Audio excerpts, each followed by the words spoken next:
Riyas, welcome back. കാരണം ഇന്നലെ രാത്രി 8 തൊട്ട് 8:30 വരെ കലക്കി ഉഴുതുമറിച്ചു. അപ്പൊ നമുക്ക് വീണ്ടും തുടങ്ങാം. നമസ്കാരം പ്രിയങ്ക. നമസ്കാരം. നമസ്കാരം ചേട്ടാ.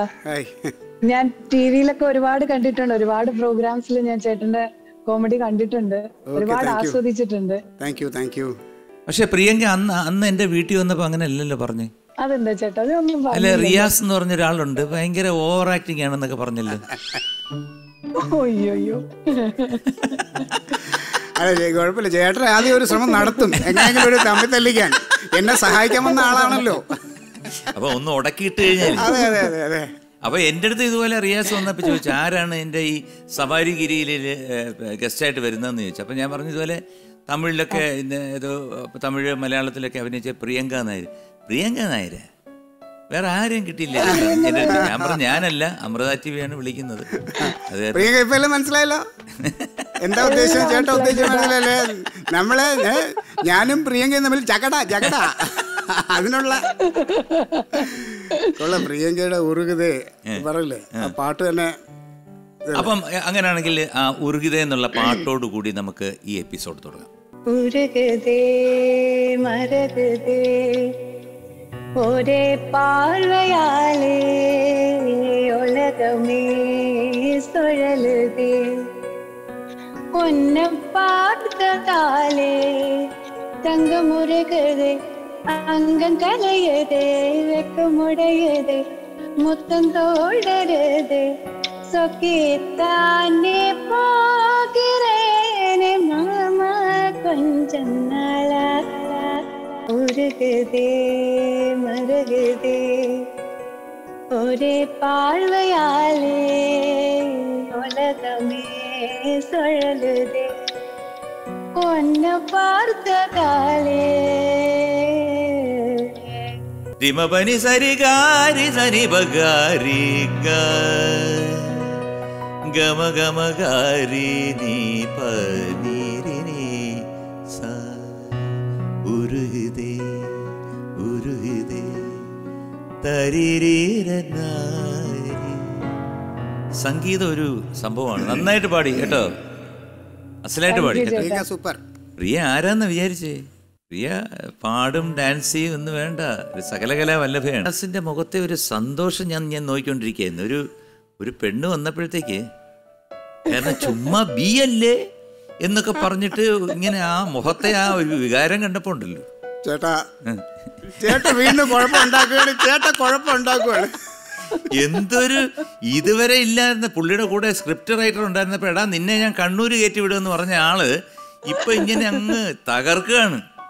എന്തായാലും ഈ എപ്പിസോഡിന്റെ വീട്ടിലെന്റെ ഭാര്യയ്ക്കും പിള്ളേർക്കൊക്കെ കാണിക്കണം.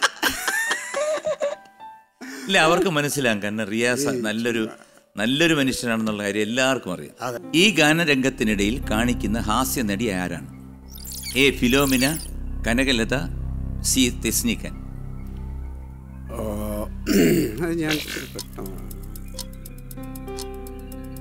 പ്രിയങ്ക ചേട്ടാ, ആ പാട്ടൊന്ന് ഓർത്ത്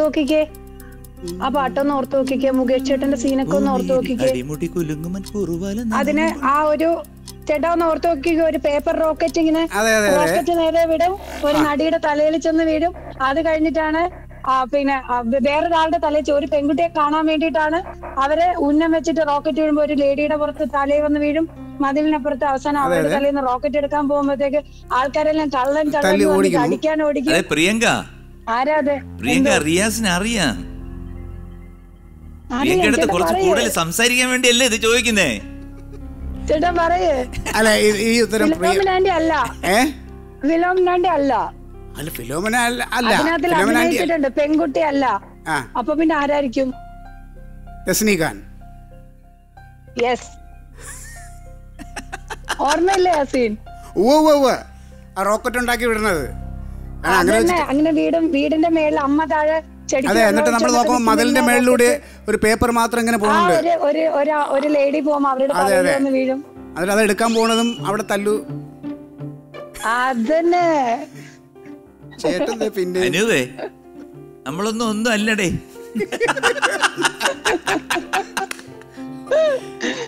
സി തെസ്സിക്കാനെ ഞാൻ എടുത്തിട്ട് പൂട്ടുകയാണ്.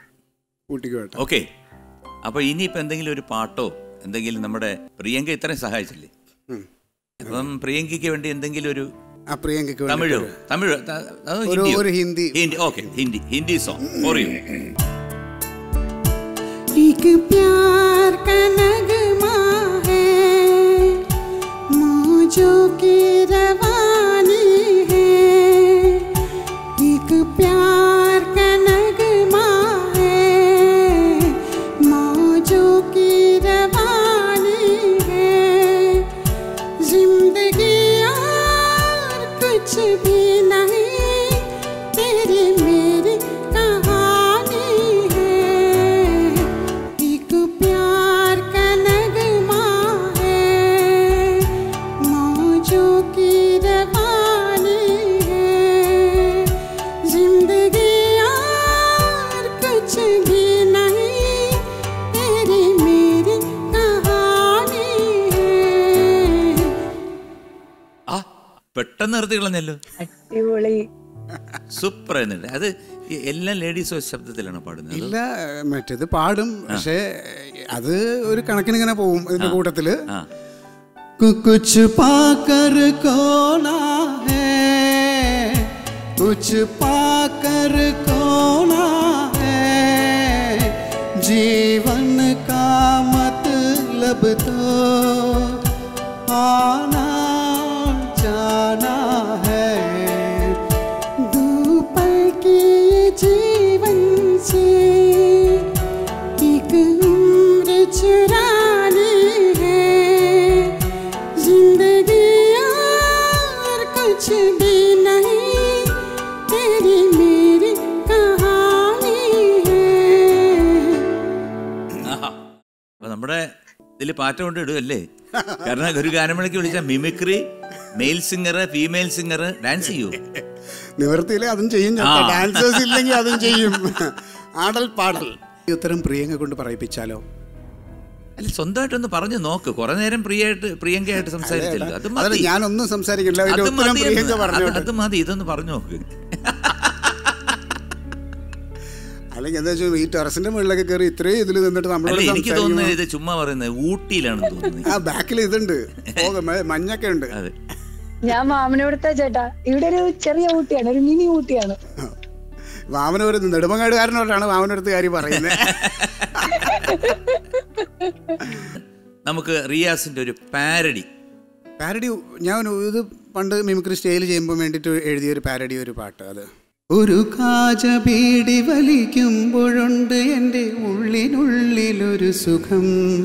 അതു തേടി ഞാൻ അലഞ്ഞ് നടന്നപ്പോഴാ കിട്ടി മുറിഞ്ഞ ബീഡിയുടെ ഒരു പീസ്. മുറിഞ്ഞതാണേലും സാരല്ല, എടുത്ത് കൊളുത്തി ഞാൻ വലിച്ചതും അറിഞ്ഞതില്ല. പിന്നെ ആരെയും ഞാൻ പിടിച്ചു, ഞാനൊരു പെണ്ണിന്റെ കയ്യിൽ ഇടിച്ചുവോ അവൾ ഓടിച്ചിട്ടൻ നെഞ്ചിലായി. പിടിച്ചു ഞാനൊരു പെണ്ണിന്റെ കയ്യിൽ ഇടിച്ചുവോ അവൾ ഓടിച്ചിട്ടൻ നെഞ്ചിലായി. കണ്ടു നിന്നൊരു പോലീസേമാൻ കൂടെ ചേർന്നെന്നെ പെരുമാറിയേ. എൻ്റെ കാലൊടിഞ്ഞു, എൻ്റെ നടുവൊടിഞ്ഞു, പിന്നെ ബോധം തെളിഞ്ഞപ്പോൾ ഹോസ്പിറ്റലിൽ. ഒരു കാജ ബീഡി വലിക്കുമ്പോഴുണ്ട് എൻ്റെ ഉള്ളിനുള്ളിലൊരു സുഖം. ചിരിച്ചുവോ എൻ്റെ നാട്ടാരെല്ലാം, തകർന്നുപോയി ആ സ്മൈല് കണ്ടൻ നെഞ്ചകം. ചിരിച്ചുവോ എൻ്റെ നാട്ടാരെല്ലാം, തകർന്നുപോയി ആ സ്മൈല് കണ്ടൻ നെഞ്ചകം. പുറത്തു പോയാൽ നാട്ടാരെന്നെ മുറിഞ്ഞ ബീഡിന്ന് വിളിച്ചിടുന്നു. എൻ്റെ പേരും പോയി, എൻ്റെ പെരുമയും പോയി, എൻ്റെ മാനവും മഹിമയും എല്ലാം പോയി. ഒരു കാജ ബീഡി വലിക്കുമ്പോഴുണ്ട് എൻ്റെ ഉള്ളിനുള്ളിലൊരു സുഖം. അതു തേടി ഞാൻ അലഞ്ഞ് നടക്കുമ്പോഴ കിട്ടി മുറിഞ്ഞ ബീഡിയുടെ ഒരു പീസ്. പക്ഷെ ആ പീസ് മറ്റേ സാമിയായിരുന്നു. അങ്ങനാണ് ലെവല് പോയത്. സൂപ്പറായിരുന്നു റിയാസ്.